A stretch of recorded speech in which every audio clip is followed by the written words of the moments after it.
What's up to you all, wonderful and awesome mindsetters. It is a lovely, lovely day for you to come and learn more and learn extra with us. My name is Abram, and today I'm with Dave. Dave, how are you doing? How are you, Abraham? I'm keeping fine, and I'm sure it's a big day is coming soon. I feel so hot Right already. there. I feel Few so hot. hours, and we're going to expect those good results because those learners have been checking out mindset. Ish, So definitely ish. the results are going to be good.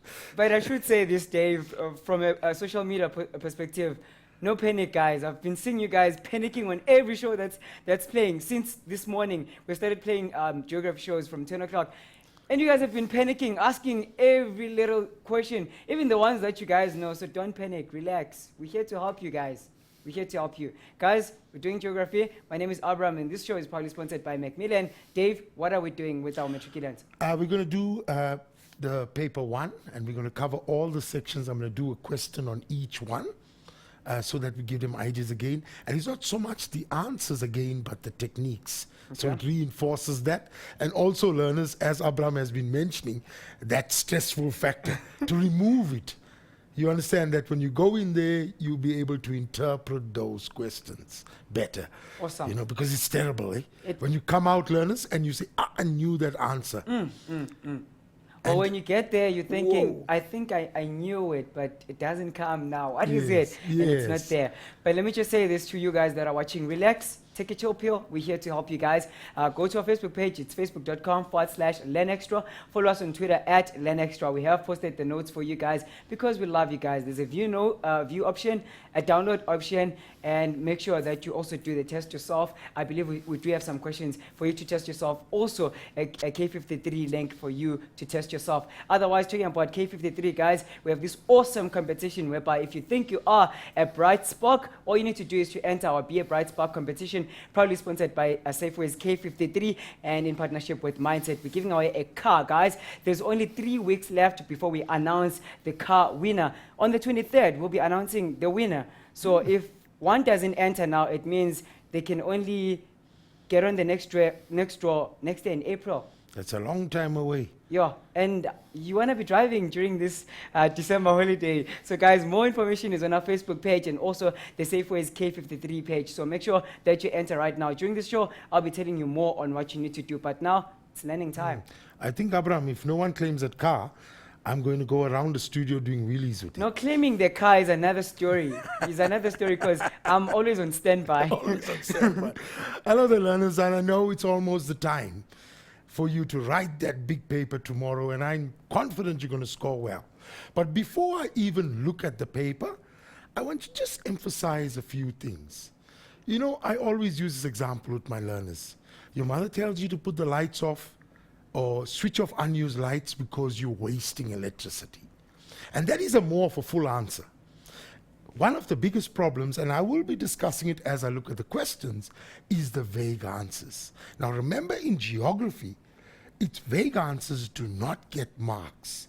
If it's explained and it's 2 points, and you do not explain fully, you do not get marks. So make sure you put your full points forward. And before I even look at the questions again, I want to just emphasize a few things down here.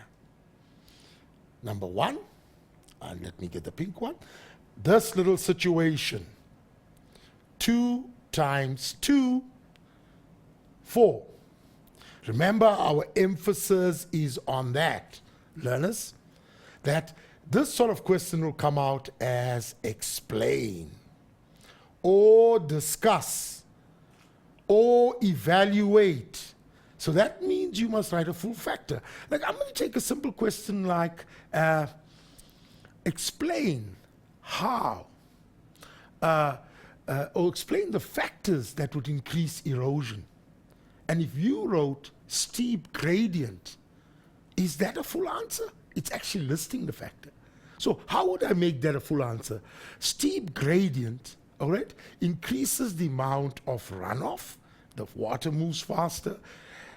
Because it moves faster, it will result in more erosion.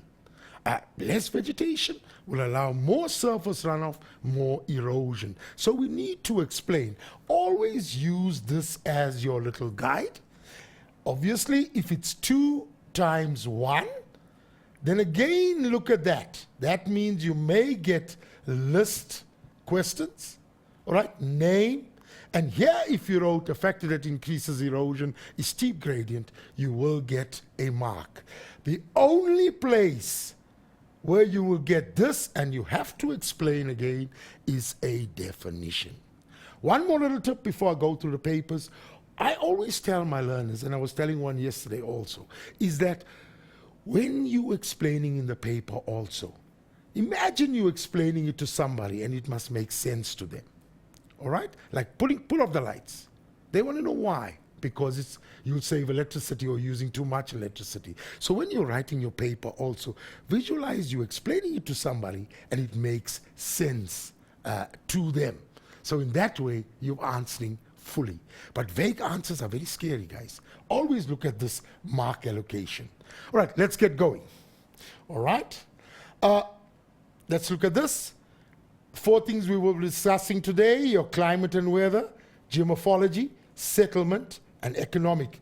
And I know I've been requested to do this, is that because we every time start with climate and geomorphology, and then we spend less time on the settlement and the economic geography. So what I'm going to do today, learners, I'm going to start off with settlement and economic first. And of course, by public demand, one of the shows earlier on, I dealt with a little diagram, and I will start with that question first, because many people said, we'd like to go over those questions you just did the diagram. Before that, we have a challenge question, a nice one over here. Spatial development zones can promote industrial development zones. So SDIs can promote IDZs. That's the statement made. Do you agree? That's the question. And then you need to give reasons for your answer. As we're going through this, you'll get a few tips to answer this. All right? I'm sure all of you will get it right. In fact, you answered it correct already. Okay, let's go on. Let's look at that diagram again that we used for the last time, the inner city. I'm just going to go briefly over it. It says, study figure 1 showing the inner city. This is under settlement geography. And answer the following questions. The inner city. Now I want to show you guys, you can work it either way, eh? Learners, you can first look at the questions and then interpret the diagram to find the answers. Or you can interpret the diagram fully and then look at the questions. And learners, there are so many answers that you could find in your resources. Resources are not just put there to look good, but it's valuable. So let's start looking at this. I'm going to use the approach of looking at the resource first, trying to make sense of it, and then interpreting the questions. When I look at this, I see, okay, there's a key down here, which is very valuable, and sometimes learners tend to forget about the key. It shows me motorway, main road with buses only exit.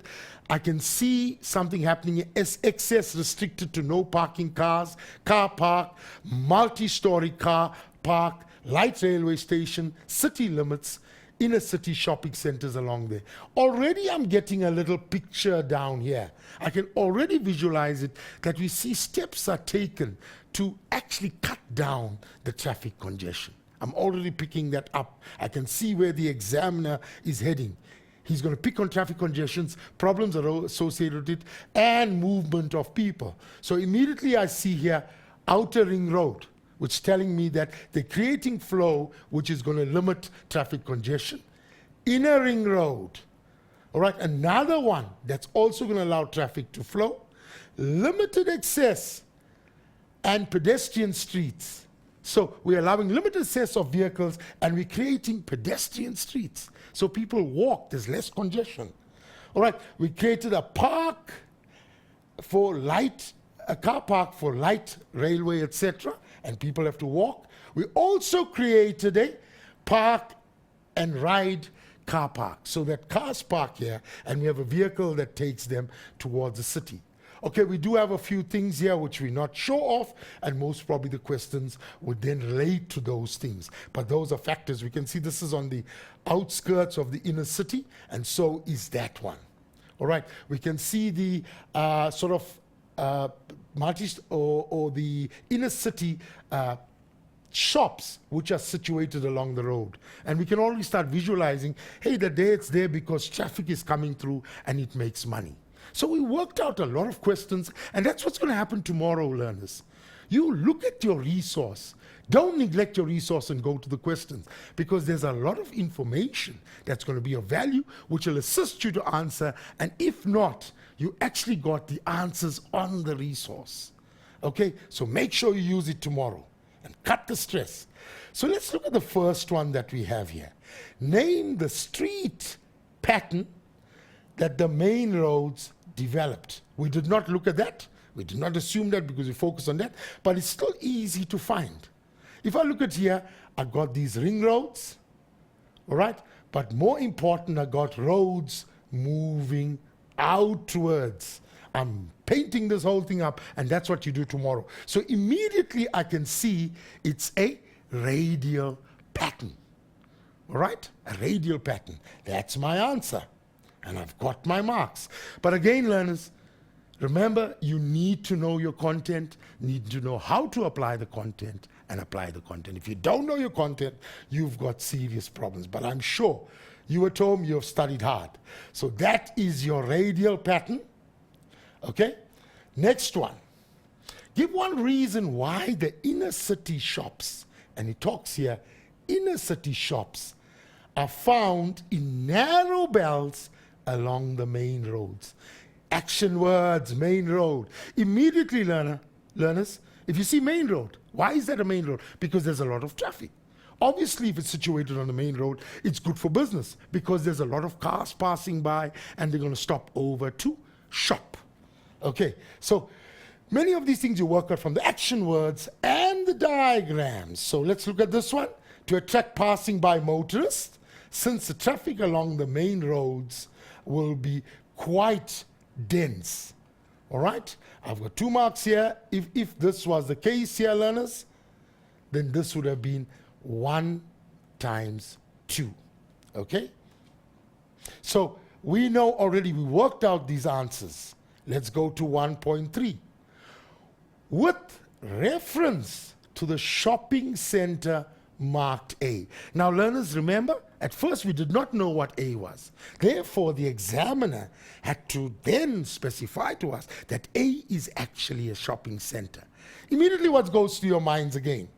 Whoa, it's on the outskirts. It's moved away. Factors such as, whoa, high prices, pollution, all that comes through your head because you've studied them. So the paper is not difficult. It's applying what you've studied. All right, so now all these factors starts coming through my mind. Okay, better transport there, cheaper land. I've studied all this. All right, so it says, explain 2 locational advantages enjoyed by this shopping center. Locational advantages, being located there. So the action word again is locational. And learners, sometimes what do? And then we want to kick ourselves when we come out. We do not look at these significant words that are found in geography. And once you take note of them, and when you're writing, put your highlighter there. Highlight the important words so you don't forget it. So obviously locational factors here would be cheaper land. Remember, it's next to nice transport networks. It's away from the city with all that pollution and the high land values, etc. So you know all this work. You know those reasons of why it's situated away. So if I look at my answer here again, you've already worked out most of them. All right, you can see it's situated along an important road. All right, there we are, because that's 2 times 2. We have to give 2 facts. All right, remember this is a marker's memo, so it increases the accessibility. I'm going to take this off. It's 2 marks for the same, situated along the important road, which increases the accessibility. It's close to the market, so profits are good. It's away from the problems of the CBD, example, pollution, crime, etc., which is away from there. The low rates for rental, because in the city you pay a lot to actually rent those buildings, learners. But out here, it's cheaper. And remember, space. If you want to expand on the outskirts, there's enough space compared to the city. All these are locational factors. All right, let's look at the next one. This one here states on how has traffic congestion been reduced in the city, all right, by the city planners, shown in figure 1. This is 4 marks basically for nothing. Because when I look at it here, learners, all I have to do is take these ones here. They have built outer ring roads and inner ring roads to allow the flow of traffic. So you go a little further. You don't just say outer ring road and inner ring road. You say it allows for a smoother flow of traffic around the city. All right, they have created a park and ride. Means you park your vehicles and then you use another vehicle, which creates less vehicles in the inner city. All right, here you created limited access and pedestrianized streets. Means that you walk into the city not using a lot of cars, which reduces the stuff. So you're explaining your stuff properly. So let's go down to the answers down here. And when I look at this, there we are, limited access streets, you understand, which will reduce traffic congestion because they're walking. Inner and outer ring roads, which allow the smoother traffic. Park and ride, so less cars in the city. The main road with a bus lane only. That means a main road with just bus lanes, cars cannot enter. I'm going to do the one more, and then we're going to go for a little break. All right, let's look at this one. Despite accessibility, many businesses are moving out of the CBD to a commercial development area like H. Discuss the negative influences the CBD is, which is responsible for the migration. So although we're creating more accessibility, but businesses are still moving out. Now, it may seem like you have to interpret a lot of stuff, but really you don't. You know these factors. You know commercial decentralization. You know why factors cause commercial decentralization. You know the high crime rate. You know the still congestion. You know the high prices. So it's similar to that. All you have to do is now, what work that you learned, just apply it. And you've got your answers. And there we are. Can you see? High rates of land values, traffic congestions, lack of parking space. All those steps are being taken. We still have congestion there. Lack of space for expansion. Pollution, all right? Stressful atmosphere in cities. You're always under stress. You understand? You see people trying to make 5 lanes of 2 lanes. Abraham, it's really scary. High level of crime. So these are various factors, and you know them. Abraham is looking at me because he's very thirsty. So I think he needs a break more than us. I think they need it more than me. Their mindset is such as who's been on in front of his screen since this morning, so you deserve a break, dude. But during this break, do the challenge question, guys. We want to see your answers. We'll see you after the break.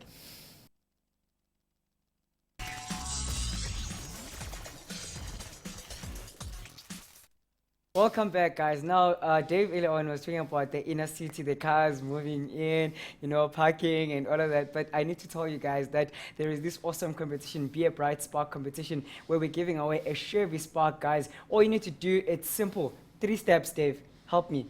Only 3 steps. Yeah. Let's count. One, you need to buy your official Safeways K53 Learners and Drivers Manual, like this one, or download the cool Android app available from Google Play. That's the first thing. And 2, you need to enter. Go to our Facebook page. It's facebook.com/LearnExtra and look for a link there, which is called Win a Chevy Spark L. Enter your details there. And 3? 3, you share the page, you like the Safeways K53 page and the Mindset page, and voila, done. Abraham, that's simple, man. Simple. But just a warning, learners, if they win the car, Yes. they must park it at the park and ride. You can't drive it into the city, you cause congestion. So park and ride, and then they take the other let's ones. win the car. Focus on the car, and we'll deal with the consequences and the arrangements later. Welcome back, learners. I'm going to do industrial development. I think you had something there. There's a Abraham? question on Yeah. that, You Dave. just told me, yeah. It's from Siyabonga Yeah. Sibusiso Shongwe.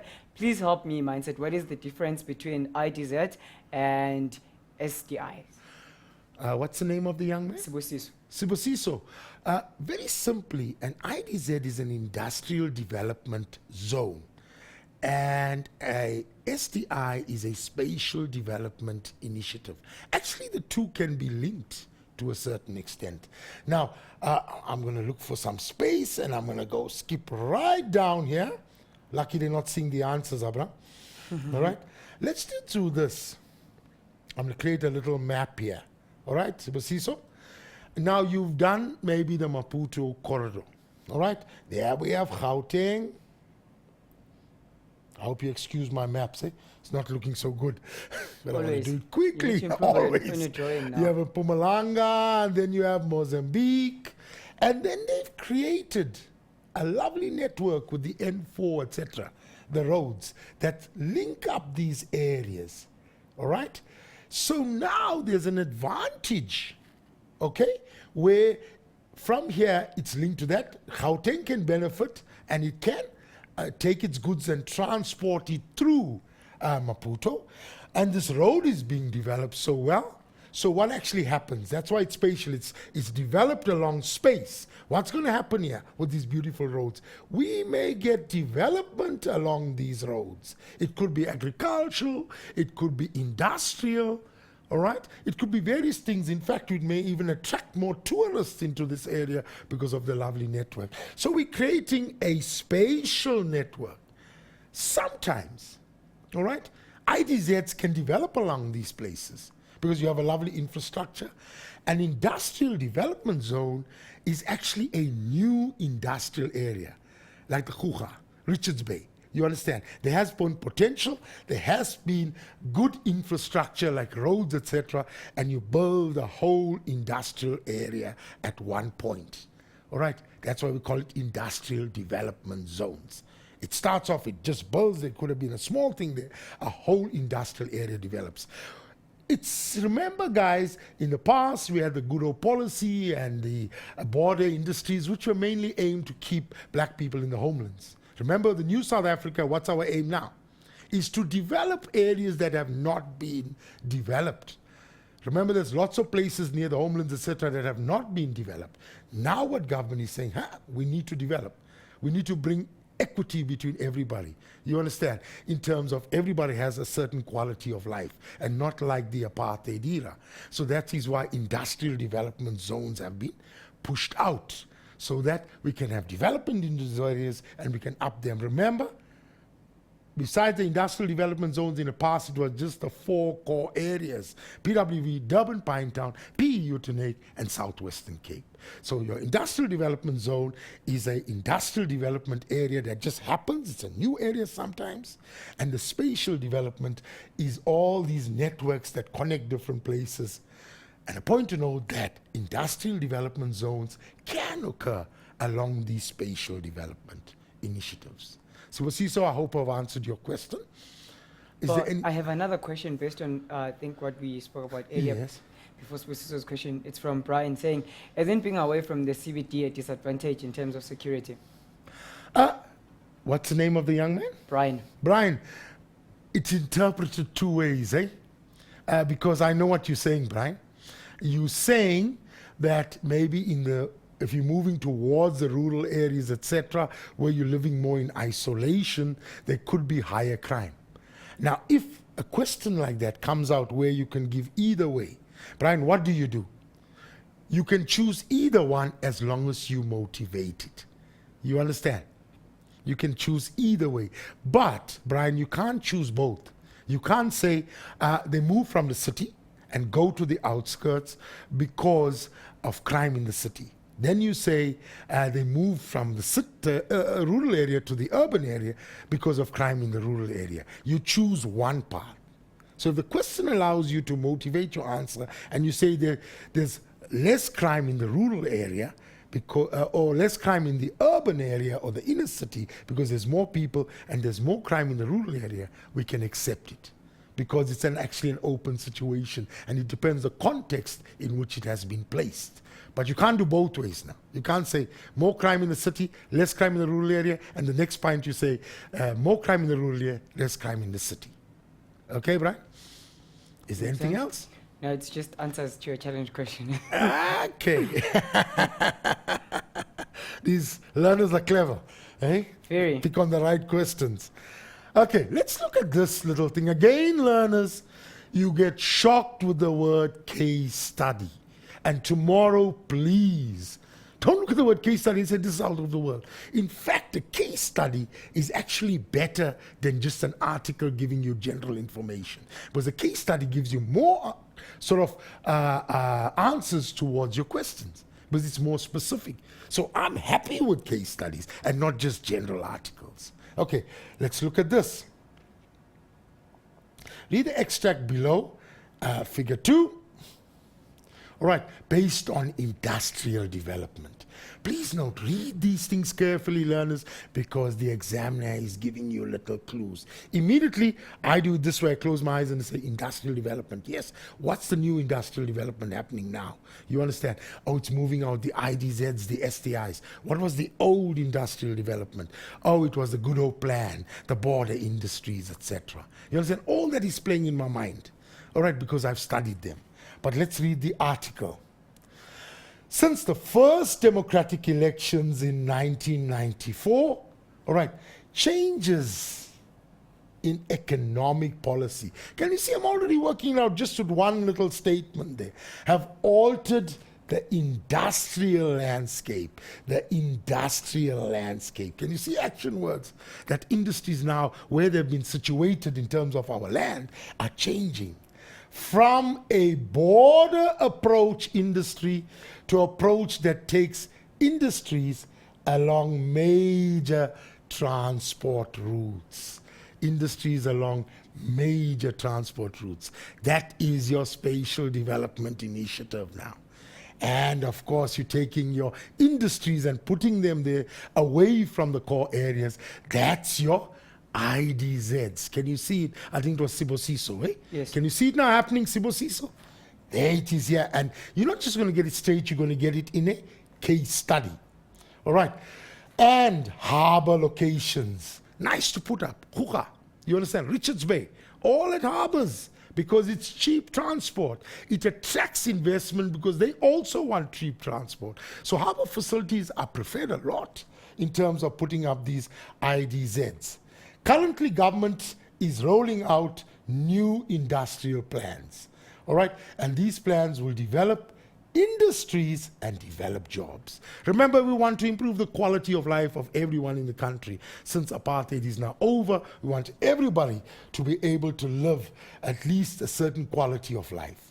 Then it becomes specific. Richards Bay is located on the northeast coast of KwaZulu-Natal. It's a bay, already we're thinking harbor, is one of the fastest growing industrial locations in South Africa.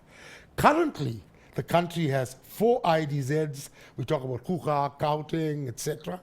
Additional sites have been identified and some are already developed. So we're having more and more IDZs in. So we got an idea of the IDZ. We noticed the focus is on Richards Bay. Okay, let's look at the questions. Right? The abbreviation of IDZ in full. I mean, this one you cannot score less than total. All right? Industrial Development Zone, which you know. That's it. Let's look at this.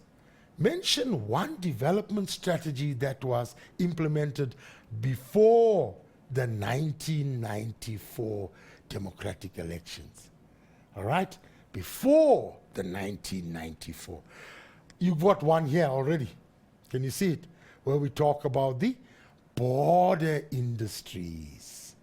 That's one of them. You know the other ones, the Good Hope Plan, all right, the Growth Point Plan. So any answer will give you your marks. There we are. It's either the Good Hope Plan, the Growth Point Plan, the border industries, any answer, and you've got your marks. Let's look at the next one. Provide one possible reason why Richards Bay was identified as an IDZ. Already you got your answer there. Can you see action words, Lance? Richards Bay, you know it's next to the harbor. You understand? And that is a big thing. And the article spoke about it also, having harbor locations. So can you see how many little hints the article gives you or the resource gives you to get your answers? And check for that tomorrow. Don't just rush. Check that you got your reading time. Look at your resources before you start the paper. All right? So, when I look at this, simple. All right? Let me get this opened. Harbor location. There we are. All right? Easy to export from harbor. Anything generally related to the harbor will give you your marks. Let's look at the next one.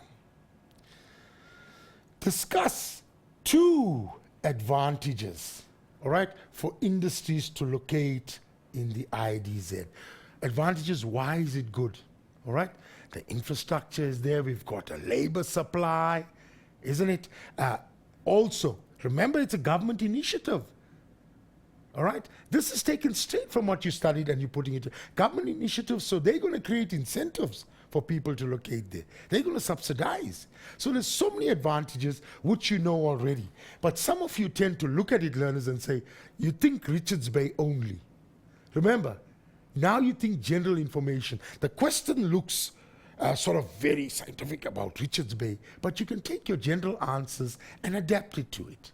It's answers that you've studied. So let's look at this one and I'll show it to you again. All right? Let's look at it here. There's the infrastructure that you've studied, close to other support industries. What do I mean by support industries? Maybe there's a car industry coming up, and then there would be the bumper, you understand, or the glass industry for the windows, you understand, accessories for the car. These are all industries that support one another. It's close to labor pool, which you've studied because there's a lot of labor there. People are unemployed. You need to teach them skills, get them to work in there. That's what the IDZ is for. So you've got a huge labor supply. It's close to newer markets. People there don't have to travel anymore to get their stuff from anywhere else. It's readily available. They're going to buy from you. All right. Often incentives are provided by the government. Remember that government offers. You move there, we'll charge you less tax. We'll give you rebates on your transport. So people move. All right. So you benefit. All right, and it's supported by the government. It's a government-initiated thing. They want businesses to move out. They want the country to develop as such. Now, you've studied all this. It's not specific to Richards Bay, but it can work for all IDZs. There are some specifics, like the harbor facility, which others may not have. For instance, IDZ in Gauteng. But they will have similar factors. All right, learners? Let's look at the next one. This one states your paragraph questions, and one more time I am warning learners. You understand? Please do not listen to anyone about if I write in point form fully, I'll get the marks. Let's not take that chance. If it says a paragraph, you write it in a paragraph. It does not have to be in essay form. You understand, where you have body introduction. You got your fully explained points. Put your full stops next to it. It makes a paragraph. All right, so please, paragraph learners. But let's look at this question here. All right, it says in a paragraph of approximately 8 lines, outline how IDZs can contribute to the economic upliftment of underdeveloped areas. Learners, this is my worry with some of us. We get too stressed on the paper and we don't read. So we just generally talk about the economic upliftment, or the country's GDP goes up. But we have to watch out, learners. There's a specific area that we're talking about. We're talking about the underdeveloped areas. So my answers must relate to that. For instance, IDZs come in there, it creates employment for the people. It brings up the quality of life. Because IDZs are there, there are more roads. And if there's more roads, there's more facilities for them in terms of infrastructure, more power lines, so electricity supply. Can you see? We're all relating it to that area that has been underdeveloped. And writing generally about economic upliftment may not give you the marks. So action words again. You need that highlighter to do its job. You understand? Let's look at some of the answers here before we'll allow Abraham a break. Abraham?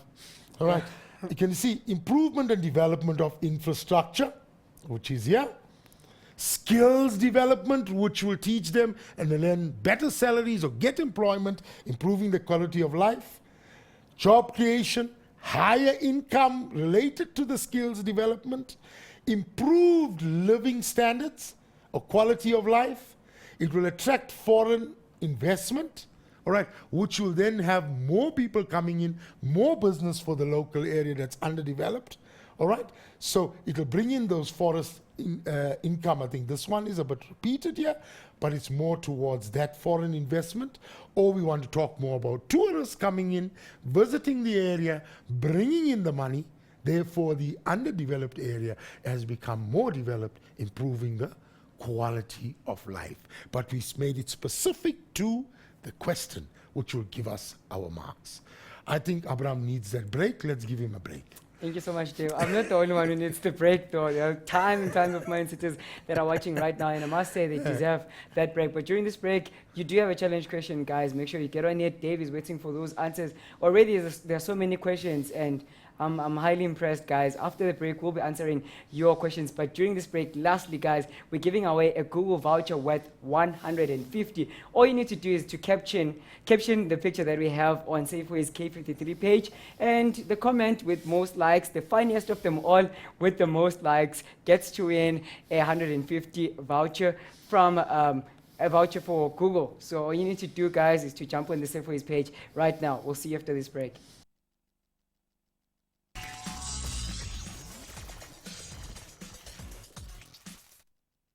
Welcome back, awesome and wonderful mindsetters. A big shout out to each and every one of you that is watching right now. If you just joined us, you're a bit late, but I'm sure you can catch up. And another big shout out goes to Ray Mbele, who's watching the show. Hope you're enjoying and learning so much. Dave, I've got so many questions for you.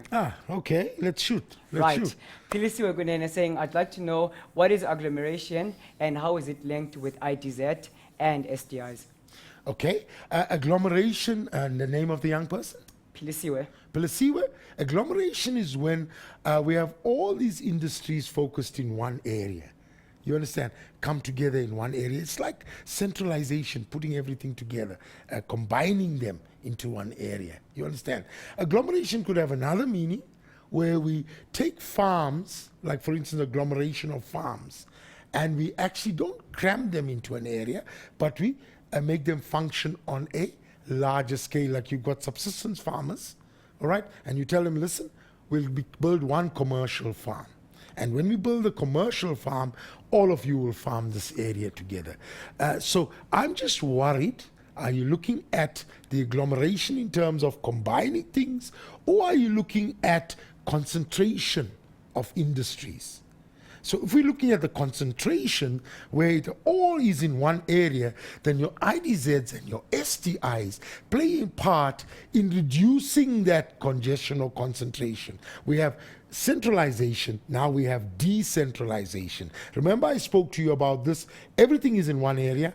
Now we're saying in the PWV, the Durban, Pinetown and the PE Utenake, now we're saying we're moving them out and creating your IDZs via your spatial development initiatives. So yes, it has an impact. It reduces that concentration of industries in 4 core areas and makes development possible in other areas.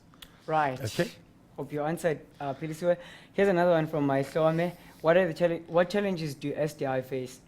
Remember, STIs are very spatial development initiatives are a very positive thing because it's allowing a growth to happen across the country, across borders of the country, etc.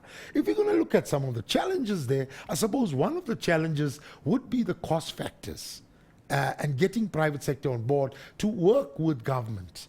Another sort of challenge that could come about is that you're working with different countries. You understand? So, like for instance, if you look at the Maputo corridor, you understand, where you move from Gauteng to Maputo, and therefore there has to be good relationships. Another challenge could be tradition, all right, and which we need to respect in the country. You understand? There were some problems where I wouldn't actually call them problems, but they're valid reasons and they need to be handled. Where a traditional ground has been there, and now you want to build a spatial development initiative, or you want to build an IDZ.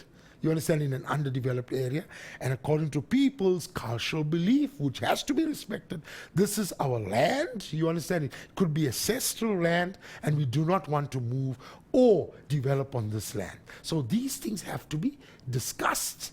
You understand? So these are some of the challenges that we get from the locals also that sort of creates problems for the development of the IDZ and SDI. They're definitely valid things and cultural beliefs that tend to come through.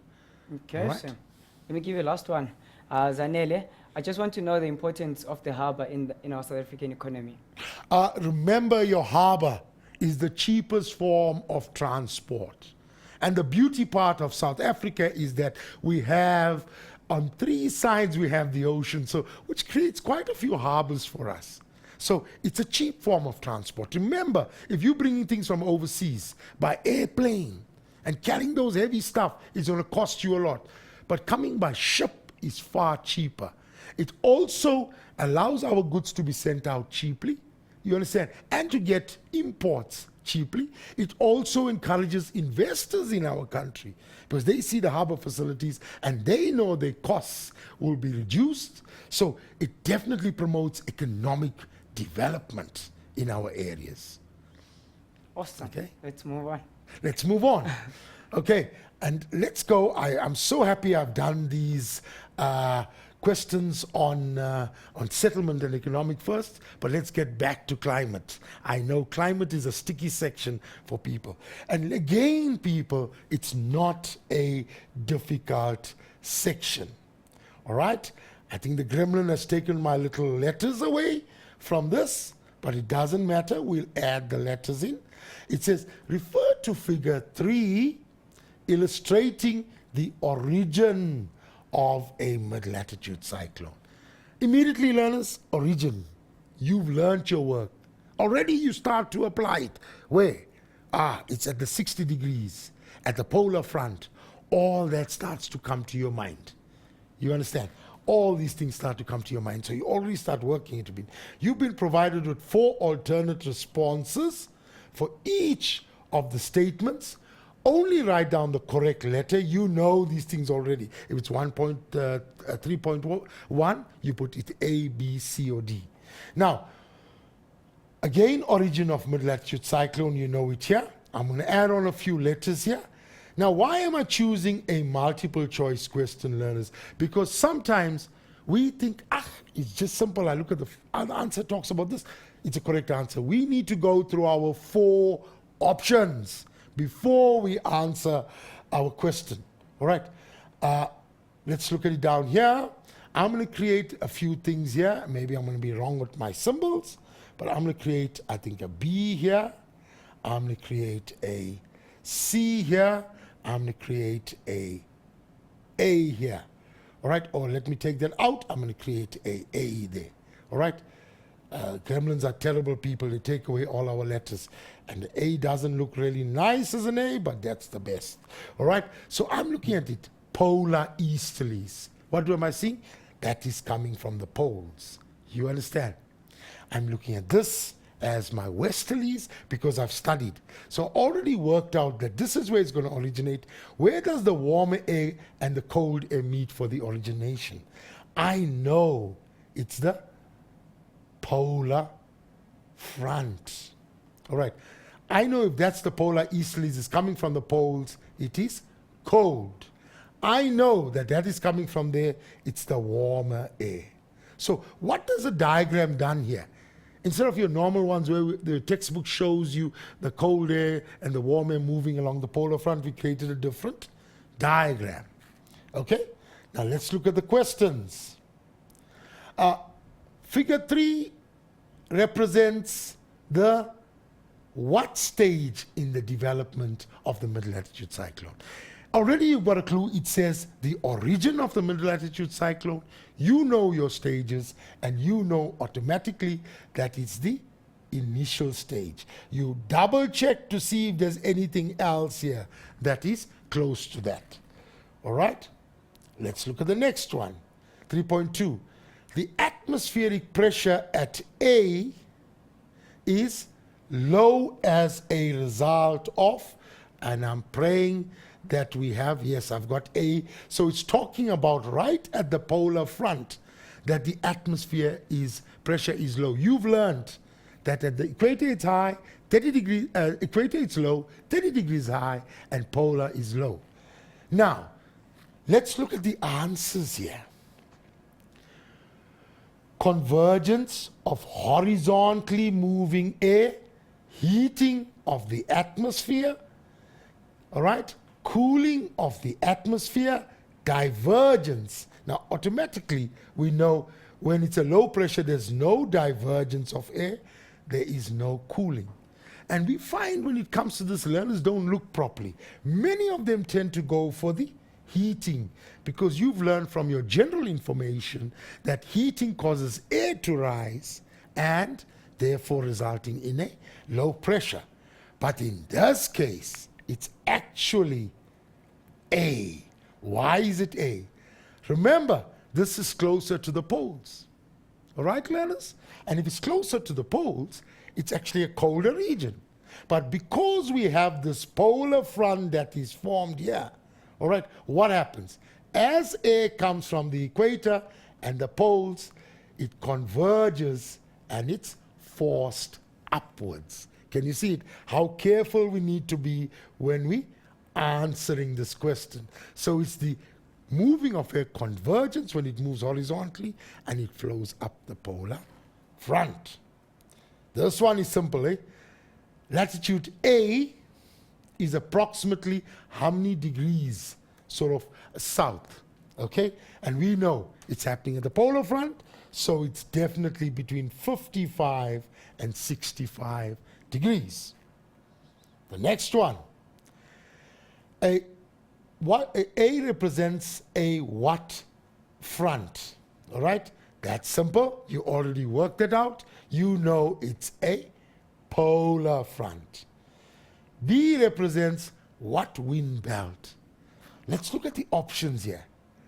Tropically southeasterly, that's in the tropics. Is this really in the tropics?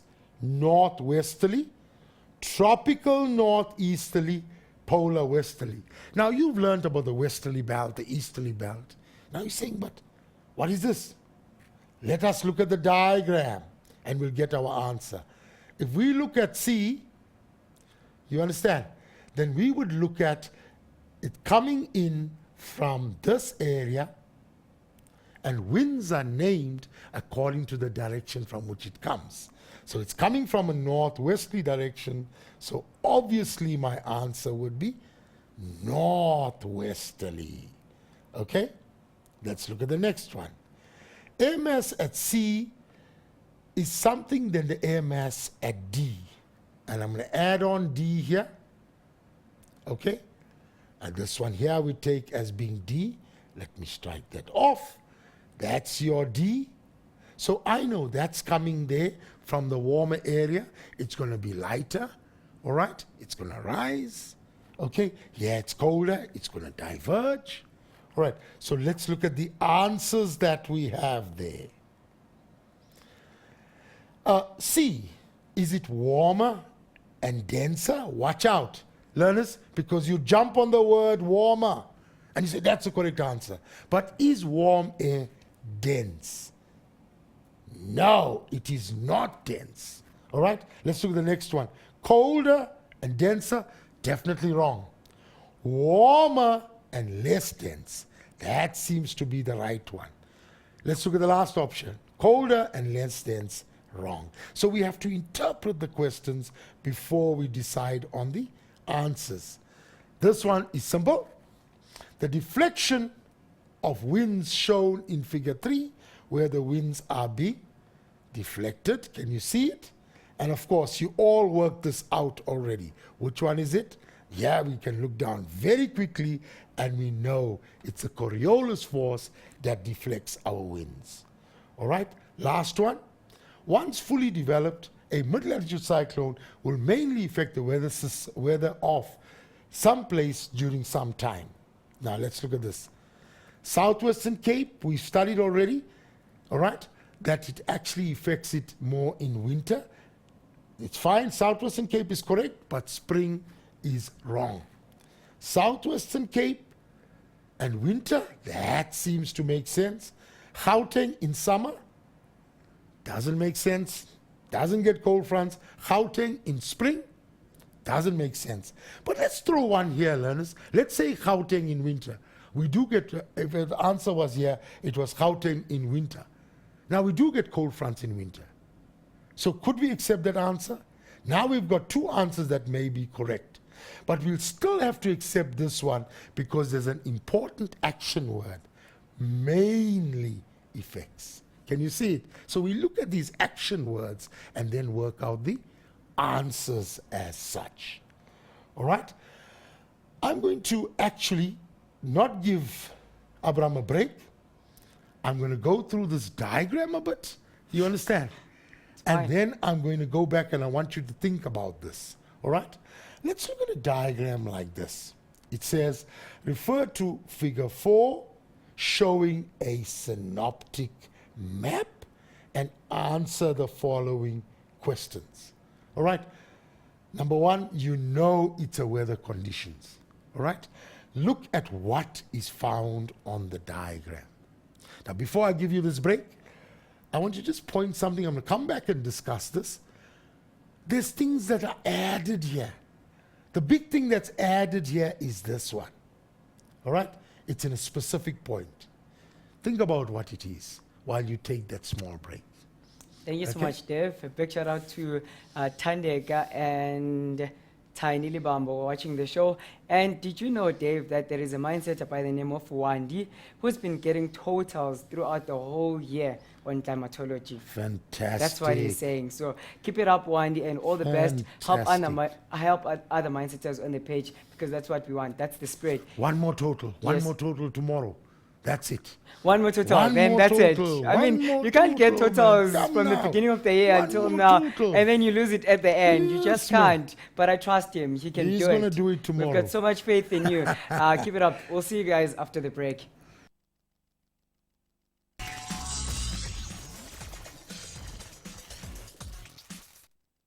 Welcome back, Mindsetters. Just a quick reminder, if you miss any of our shows and you'd like to get some notes, feel free to go on learn.mindset.co.za. It's that simple. Or follow us on Twitter at LearnExtra. But more details are also on our Facebook page. If you have questions right now, feel free to throw them at us. We're here to help you guys. There's no stress. There's no rush. We're here for you. Dave?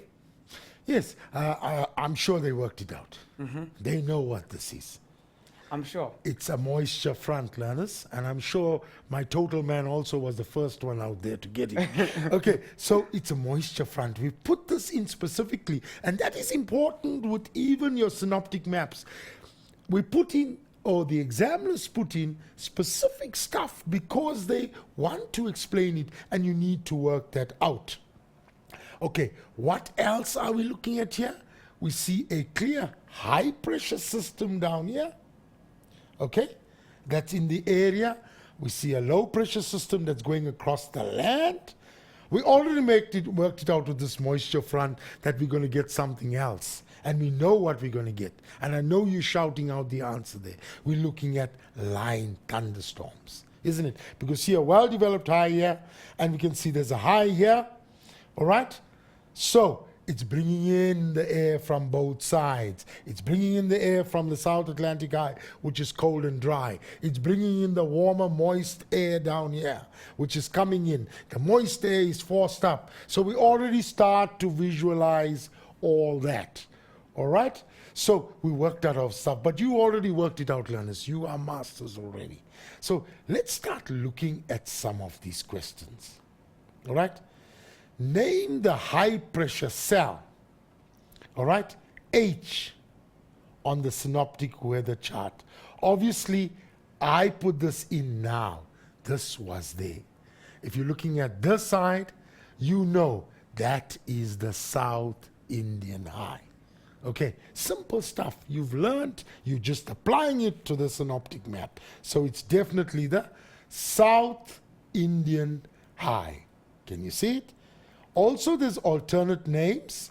Some people use it, and learners, don't be scared to. It will be accepted if it's correct alternate names. Give the pressure reading. Now watch this one. I found this one creates problems.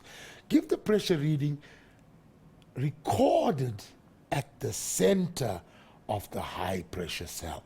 Let's go back to the synoptic map, guys. All right. You see 1016, 1018, 1020, 1024, the temperature is increasing. And we notice this comes out quite often where learners, there's 1024 there. And we give the answer. That answer is incorrect. What did the question state? In the center of the high pressure cell. So we're talking about this region, learners. It's higher than 1024.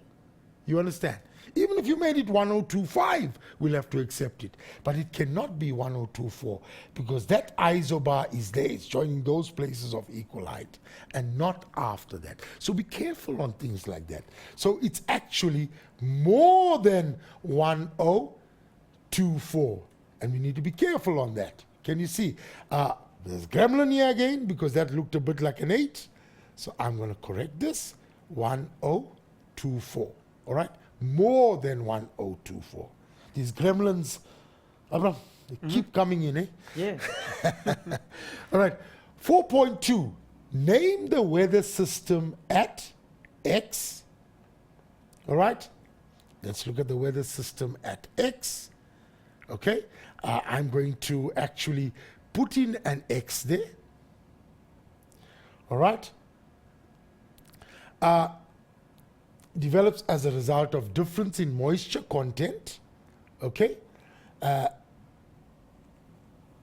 Moisture content of the air masses to the west and the east of X. So, we know already X is your moisture front.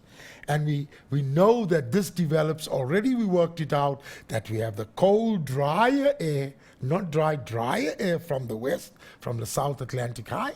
And we have the warmer, moist air from the South Indian High, and they moving in to create this moisture front. So when I look at this very quickly, all right, that is my moisture front. All right, next one. Mention the difference in the moisture content. Can you see? You already worked these answers out. Moisture content of the air masses to the west and the east of weather system X. There's my weather system here. I already know. West, it's coming from the South Atlantic High. It's colder and drier. I know this one is coming from the South Indian High. It's warmer and more moist. Already I worked it out because I studied it and applied it to the diagram. So if I look at this very quickly, same sort of answers, all right? Moisture content of the air mass to the west of the weather system is less than the air mass to the east of the weather system. Straightforward answer because they asked you to about the differences in the moisture content. All right, let's look at the next one. Give one negative impact. One negative impact. And again, action word. Sometimes our eyes just goes on the word impact. Please read carefully tomorrow, learners. I know there's stress in exam situations, but in geography, you must read carefully. So it talks about a negative impact of line thunderstorms that develop to the east of the weather system X on the farming activities in the interior of South Africa. I can remember one question before it came out sort of like this on tourism. You understand when people spoke about farming.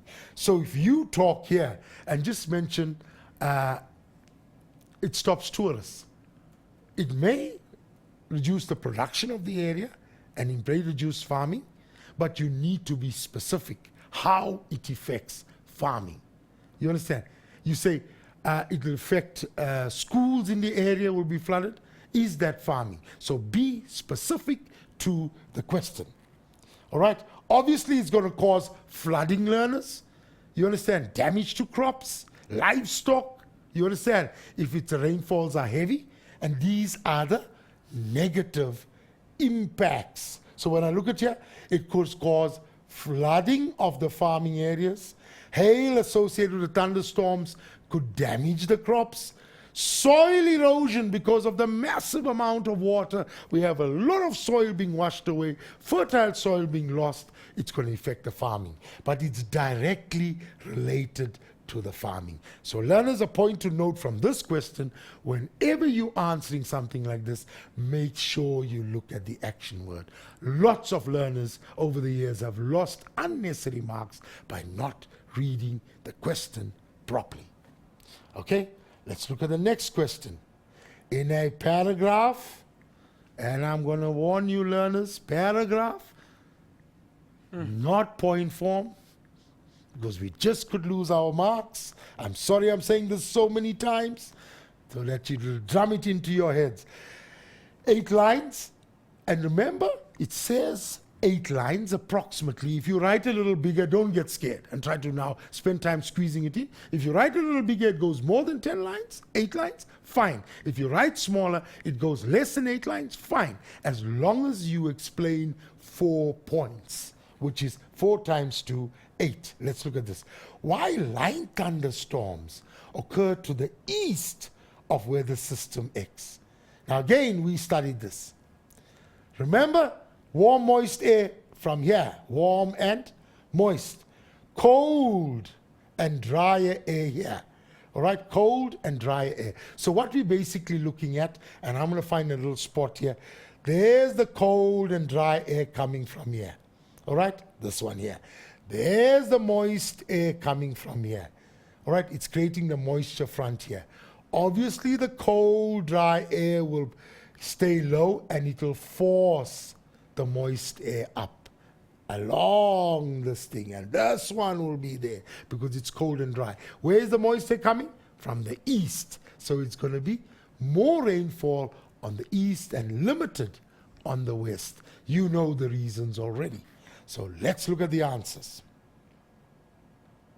All right. And if you look at it here, clearly, when I can open it, warm moist air moves from the interior from the Indian Ocean. And it collides with the dry air from the Atlantic Ocean. Even if I mentioned from moving with the South Indian High and the South Atlantic High, because both are dealing with different types of rainfall. Warm moist air is forced to rise over the dry air which is coming in from the west. All right, creating instability means rising air. Okay, and the formation of cumulonimbus clouds on the east, and we know why east, because it's bringing the moist air from there. Line thunderstorms may occur on the east of the moisture front. So this whole answer is based on more moisture coming from the east, colder and drier air coming from the west, which forces the air up from the east. Therefore, we're having more line thunderstorms on the east. All right? So again, climate, simple. Just apply. Look at the information and you work out the answers. Don't just jump to the questions, but also look at the resource. Let's do some geomorphology. I've chosen the drainage basin. All right? It seems to give learners sometimes problems when we look at this. All right?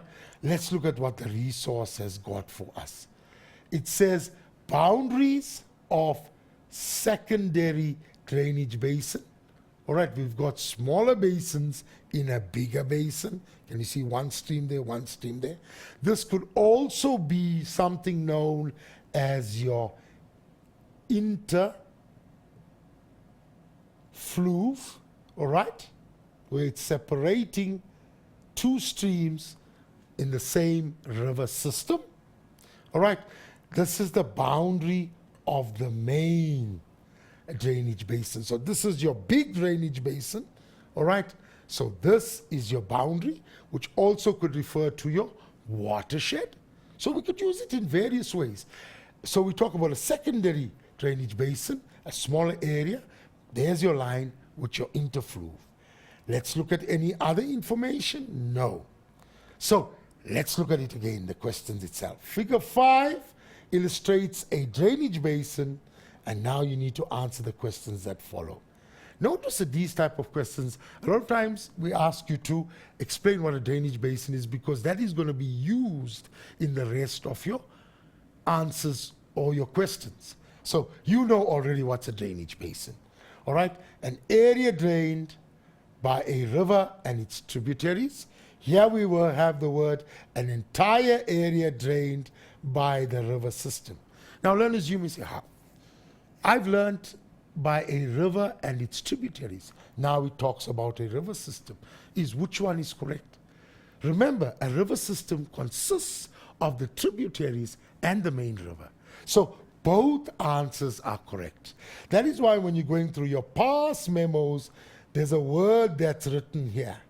It's concept, which means that you can explain it in different ways as long as the meaning is the same. And that gives you your full marks. All right. Name the drainage pattern. The drainage pattern, and you know that already when you look at it here. You can see acute angles in which the streams or the tributaries are meeting the bigger streams. You can also see it looks like branches of a tree. So for those questions, you can't lose any marks. You already know it's a dendritic pattern. Let me try and open this.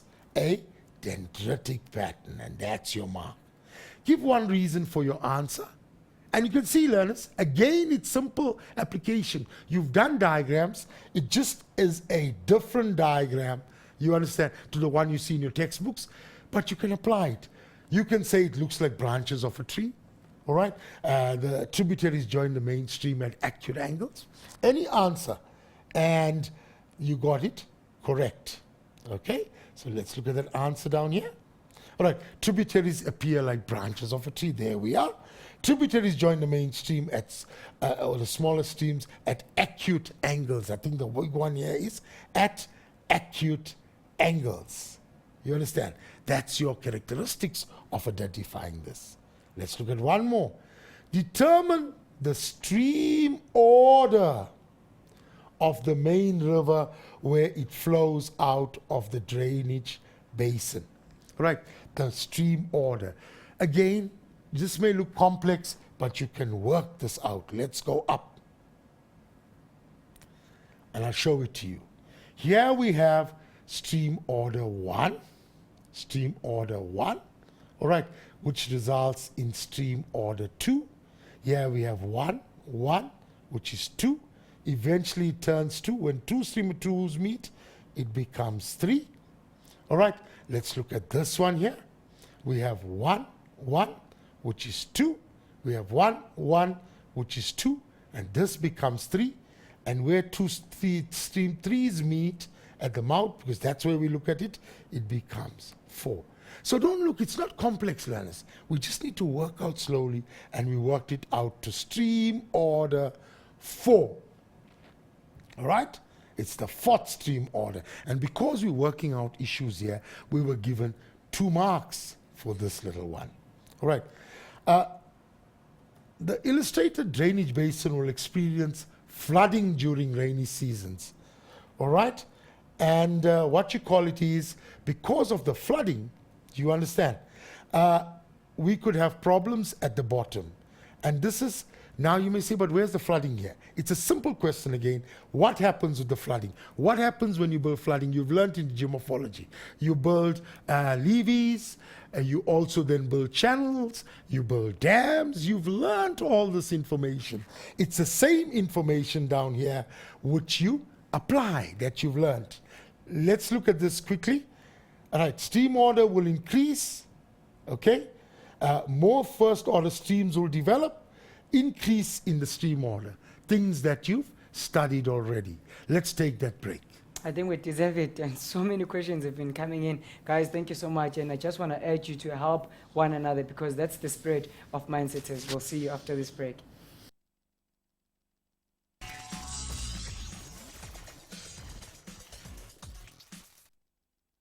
Welcome back, Mindsetters. Now we've received so many comments from you guys with answers, and most of you saying yes, yes, yes, and explaining why.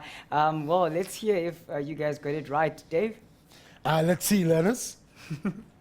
Spatial development zones, and you worked out, they're clever, they worked out the answer already. Okay, so we look at it clearly here in terms of this. Does it promote industrial development zones? Does SDIs promote IDZs? And the answer is a yes, it does. And as we explained earlier on, is that as development zones occur and new roads develop, spatial development initiatives occur, along those roads you can put new industrial areas. Therefore, infrastructure will promote actually industrial development zones like the Maputo corridor, you understand, where it was, and therefore it improved the road networks, and it's ideal to actually put in industrial development zones in underdeveloped areas. But I don't even need to mention the answer, they would have got it right anyway. All of them got it right. Yes, So, they masters. man. Awesome, awesome. That shows all of them getting A's tomorrow. There are. Let's shoot some of those questions. Right, here's the first question Yes. from Katleo Sandile. What is the predecessor of a tropical cyclone? The predecessor of a tropical cyclone. Yes. Actually, if you start off, if you look at the predecessor of a tropical cyclone, let me just extend the page. All right.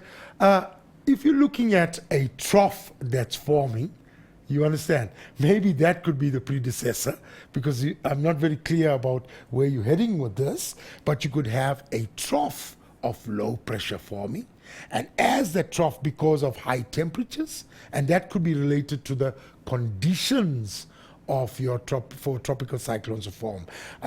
Temperatures over 26.5 degrees Celsius, calm conditions. So therefore a trough of low pressure forms, and you find something like that forming.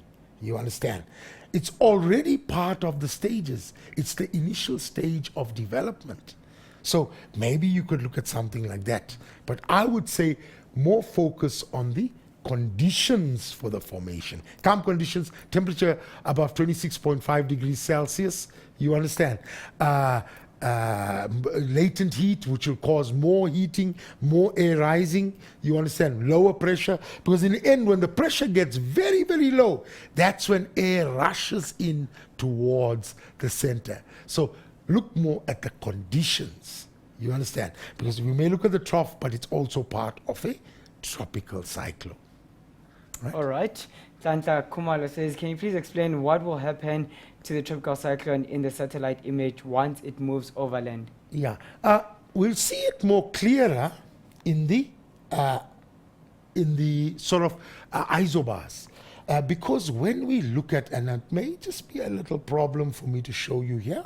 All right, let's say the tropical cyclone is in the mature stage. All right, and it's the cloud cover. It's one of the biggest things that you see is the cloud cover.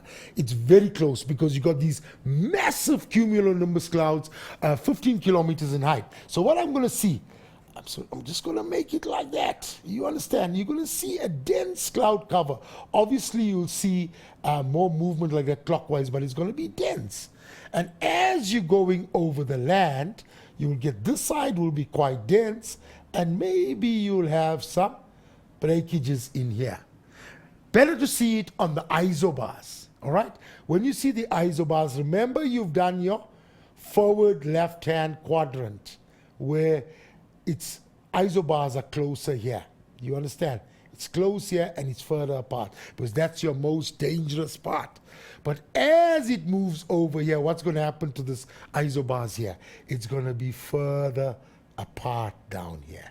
You understand? Because it's starting to dissipate. So this is clearer. It's closer here in the mature stage. As it starts moving over land, the pressure gradient decreases. I think we still have time for one more question. Let me go on a marathon and try and knock as many as I can. All right. How does a berg wind forms and why is it associated with hot, dry air? Okay, let's try and shoot that quickly, learners. All right, let's look at it. For a berg wind to happen, it must be winter conditions, and you've learned in winter conditions you have a high pressure system that dominates the land. It's the Kalahari high pressure system. As the middle latitude cyclones come in with the low pressure in the center, sorry, I'm going a bit faster. When this low pressure touches the land or along the coast, it becomes a coastal low. So what happens now?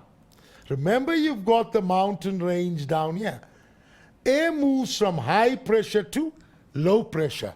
It's like this. There's your steep slope, and it's coming down, high to low. And as it moves down, it warms up adiabatically. It's coming from land, it's going down, and therefore it's warming up adiabatically to become a warm, dry wind, sometimes experiencing temperatures of over 42 degrees Celsius. Learners, I know I haven't seen Just you, the but last one, Dave. I've A enjoyed. quick one. I'm sure you've mentioned I'm sure we this. can make it a time if the Are all director doesn't provinces shout. included in the Maputo corridor? Not at the moment, but more provinces are getting in. We have a few IDZZs at the moment. We're going to reach a stage where all provinces where they're undeveloped will have IDZs. All right. Okay, learners, I've enjoyed your year with you. You do me proud tomorrow. You knock that A. You understand? And I know you're capable of doing it. Do us all proud. Thank you, and we've got so much faith in you guys. We believe in you. So do yourself a favor, believe in yourself, and make sure that you shine like a bright star. But otherwise, at 7 o'clock, do watch on our page, guys. We'll be posting a video with me and Jerome talking about the importance of driver's license and the issue that we spoke about last week, buying of driver's license. So guys, do check that out. It's a very important issue. So do check it on our Facebook page and comment and share your views on the Safeways page. But for today, that's where we end it. Thank you so much, Dave. And thanks to you guys. Go and rock tomorrow. We love you. Peace.